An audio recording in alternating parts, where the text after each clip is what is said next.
The most frustrating thing for individuals who claim they've been abducted is that most often nobody believes them, where psychiatrists or other professionals tell them that it is all in their imagination. But what happens when more than one person experiences the same phenomena?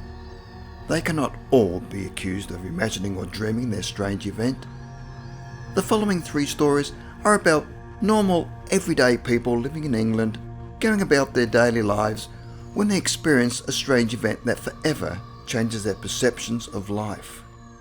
Let's explore these 3 mysterious cases of alien abduction.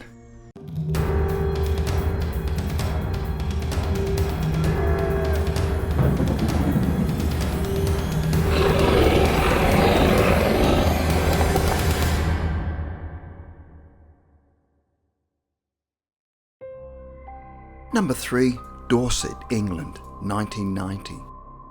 One evening, a middle-aged couple named James and Pamela Millen were camping and discussing how peaceful and beautiful the night sky was.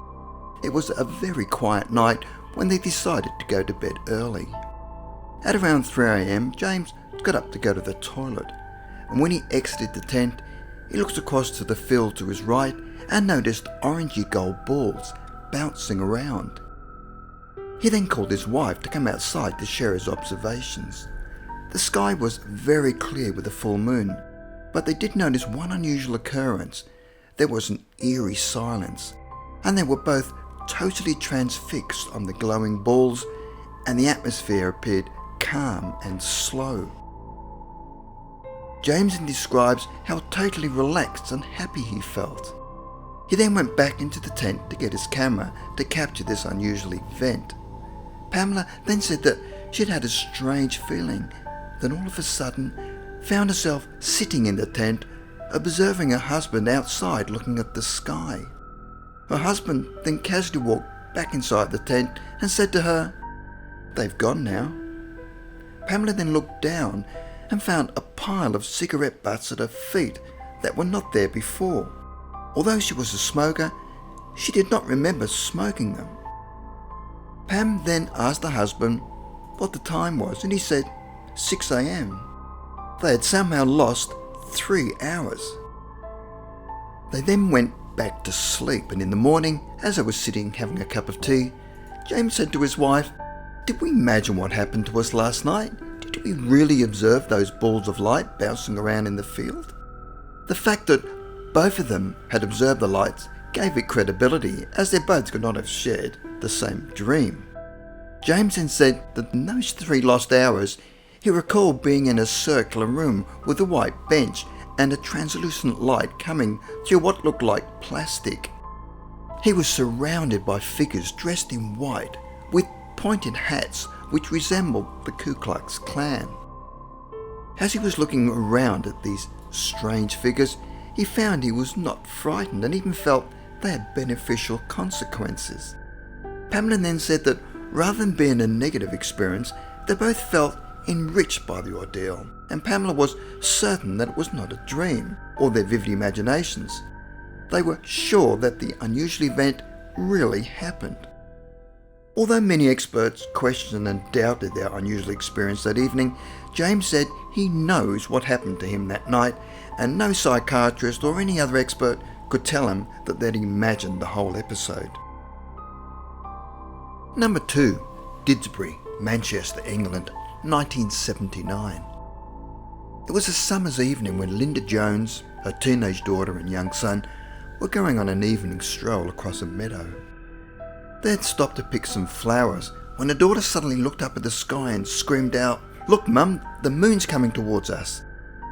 They all looked up, and Linda described a rugby ball-shaped object hurtling towards them at an angle. They all suddenly dropped to the grass, fearing it would strike them. Their first thought was that it was an aircraft on fire. Her daughter was absolutely terrified. They then got up off the ground and proceeded to run towards the hill to observe what had happened to the object.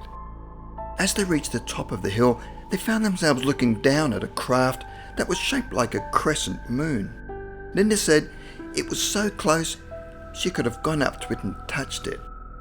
Linda then felt herself drawn to the object and was curious as to what it could be. She could not believe what she was looking at and said it felt like a strange dream. She then got closer to the object, which was extremely bright, and she felt it burning her face. At the same time, her daughter was screaming at her to come back. Linda said she had never in her life seen such an unusual object. She then stopped and suddenly turned and ran back up the hill to her children. They were all now quite terrified and started running. When they arrived home, they found they could not account for the last 3.5 hours. The next morning, her husband noticed red marks under his wife's eyes, and her lips appeared burned and scaly. Linda knew the sores could not have come from the sun, as the day had been mild and overcast. In order to try and solve what had happened in the meadow, she decided to visit a hypnotist. She was then regressed and proceeded to tell the hypnotist about her ordeal, and was shocked when she heard it played back. In the recording, she describes watching the lights, but then adds that she was observing someone in the field standing next to the lights, and then feels herself floating. She then found herself in a room with tall people around her with black hair and large almond-shaped eyes, and they were wearing what looked like jumpsuits. There were shining lights on her face, and the room felt very icy. What confuses Linda is that she has never been interested in UFO stories and was not even interested in science fiction, and all she could say was, "Why us? Why did they choose us?" Number 1, Northamptonshire, England, 1978. Two women who did not know each other, and each driving along the same stretch of road, and within a few hours of each other, observed the same strange lights. One evening in 1978, 50-year-old Elsie Oakenson was driving home from work when she looked up and saw a brilliant red light on one side of the road and a brilliant green light on the other side. Elsie initially believed it was an aircraft, but as she got closer she realised the lights were attached to an object that was grey, smooth and plastic looking. What confused her was that as she was observing this strange object, she noticed that nobody else on the road seemed to be paying it any attention. Elsie then stopped the car, and as she looked up, she found herself looking at a huge dumbbell-shaped object with two bright lights underneath, which she said appeared perfect up against the darkening sky. She had no idea what the object was and had never seen anything like it in her life, and it was certainly not an aircraft or helicopter. But what was most unusual to her was that during this whole experience, she felt no fear at all. Elsie decided to get back into her car and continue her journey home. But a short distance ahead, her car engine started to malfunction, which greatly annoyed her, as she had just only had it serviced. She even changed gears to try and get better acceleration, but the car just got slower and slower until it came to a sudden stop. At this stage, the lights in the sky had disappeared, but then all of a sudden, everything just went black, and she could see absolutely nothing around her. Suddenly, her car was encircled by a brilliant white light. Then the brilliant light suddenly went out, and the darkness returned. But then the lights came back and formed a pattern on the ground, going from left to right in a semicircle. The action began to repeat itself, going on and off and on and off. She then looked up through the windscreen to see where the lights were coming from, but all she could see was total darkness.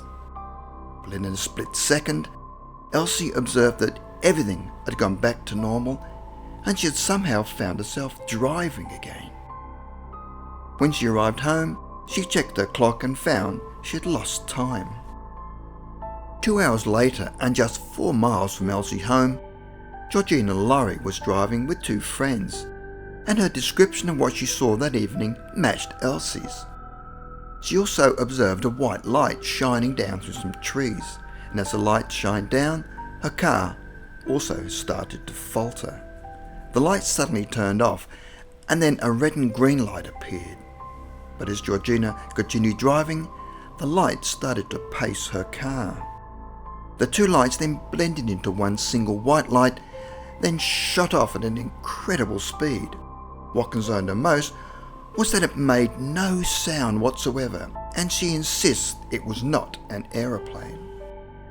Elsie Oakenson was so fascinated about her experience, and especially her lost time, that she decided to be hypnotised, and whilst under, she describes a white light coming towards her, but also complained of a headache. She then describes a small grey creature with curved lines around it, surrounded by a glow. After this unusual event, her friends and people she meets insist she had dreamt it all. She tells them, "I was there, you were not. You did not experience what I experienced. I know it really happened." Even though her ordeal was very strange and frightening, Elsie claims that it was a wonderful experience that changed her life.